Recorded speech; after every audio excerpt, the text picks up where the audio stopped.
Let's say China. China. China. China. A few years back, China was all anyone talked about. And this is what you heard. What about China?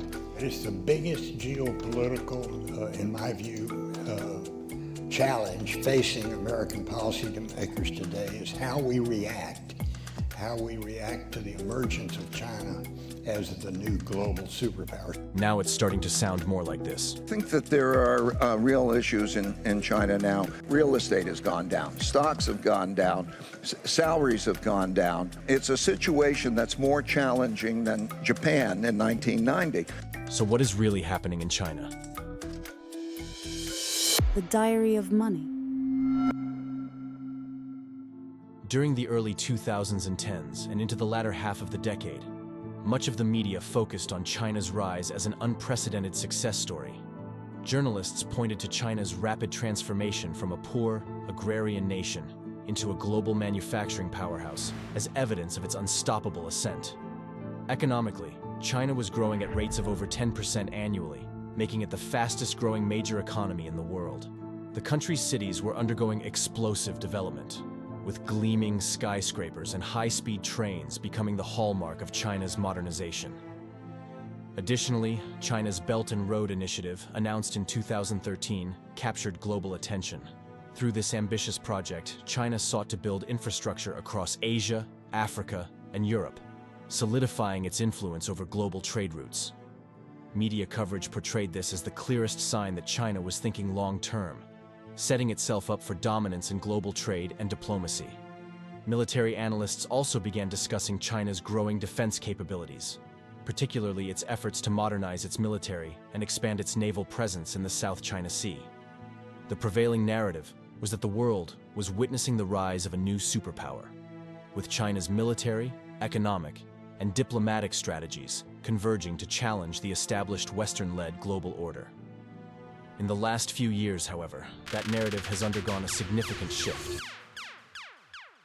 China's economy having a lackluster month with revenue, profit, hiring, and wages all slowing down from a year ago. You wonder, I guess they could severely try to devalue their currency. I don't see that working. What actually can they do given this demographic? I don't think catastrophe is too strong of a word. Do you, Shazad? There is nothing to be done if you're looking at the picture writ large. The Chinese economy is headed down for much more of a slowdown than we have today. We could be looking at an economy that doesn't grow, by the way, or grows at 1.5%. Wait, let's return to this clip.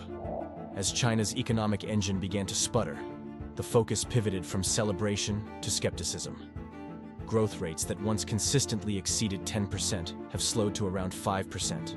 A dramatic drop for an economy accustomed to rapid expansion. The causes of this slowdown are varied. An aging population, rising wages, high levels of debt, and geopolitical pressures all playing key roles. Media outlets that once heralded China's economic growth began publishing articles with headlines like, "Is China's economic miracle over?"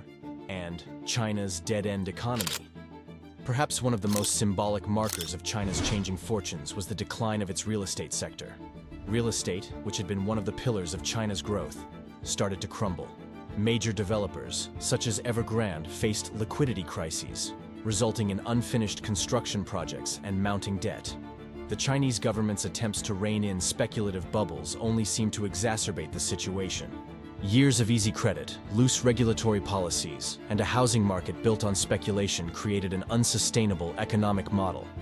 Chinese policymakers face the challenge of managing an economy where debt has become pervasive. Local governments are saddled with debts from infrastructure projects, and consumers are increasingly wary of real estate investments due to the property sector's volatility. Another area of concern is China's aging population. The demographic dividend that fueled China's earlier growth has now reversed.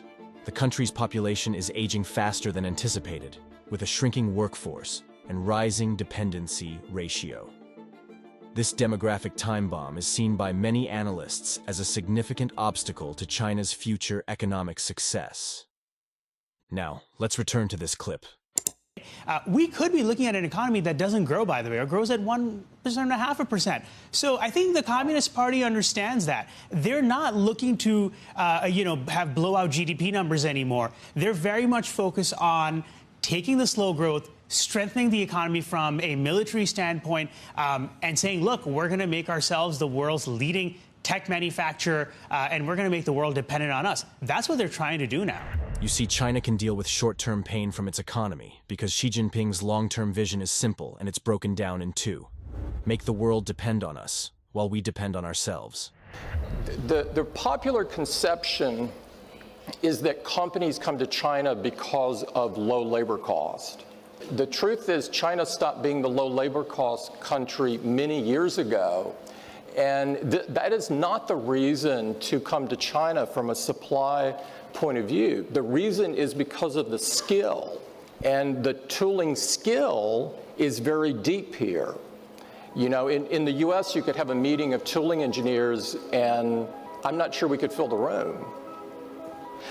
In China, you could fill multiple football fields. Yeah, well, I mean, the trade surplus is correct. I mean, the Chinese manufacturing is growing from strength to strength. I mean, it's now, I think that the industrial manufacturing sector is bigger than the top 10 countries combined. So, you know, China's industrial capacity is the biggest in the world. It's bigger than the US, Germany, Japan, and India put together. Japan's economic boom during the 1980s was followed by a period of stagnation that lasted for decades, primarily driven by a collapsing real estate bubble, deflation, and demographic decline. One of the key pillars of Xi Jinping's plan to keep China powerful is its push toward technological self-sufficiency. Japan's economy was heavily dependent on Western technologies and export-driven growth, leaving it exposed when global economic conditions shifted. Xi Jinping's government has recognized the importance of reducing reliance on foreign technology, particularly as trade wars and tech sanctions with the US have intensified. China is making massive investments in developing its own semiconductor industry, artificial intelligence, 5G networks, electric vehicles, and green technologies. The country's Made in China 2025 initiative, launched in 2015, is designed to make China a global leader in advanced industries, from robotics to biotechnology. While US restrictions on advanced technologies have slowed China's access to certain critical components like semiconductors, this has only accelerated China's resolve to achieve self-sufficiency in key industries. By focusing on innovation and domestic production, China is ensuring that its future economic growth is less dependent on the global market and technological imports, an issue that crippled Japan's long-term prospects. One of the reasons China is not likely to follow Japan's path to stagnation is its unparalleled position in global supply chains. China's economy is deeply integrated into global manufacturing, logistics, and trade networks in ways that Japan never achieved. Despite trade tensions and the US efforts to decouple certain sectors from Chinese influence, China remains a critical player in the global economy.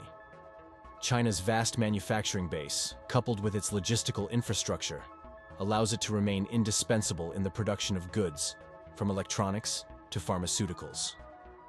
Even as some countries seek to diversify their supply chains, China's role as a manufacturing hub is unlikely to be fully replaced in the near term.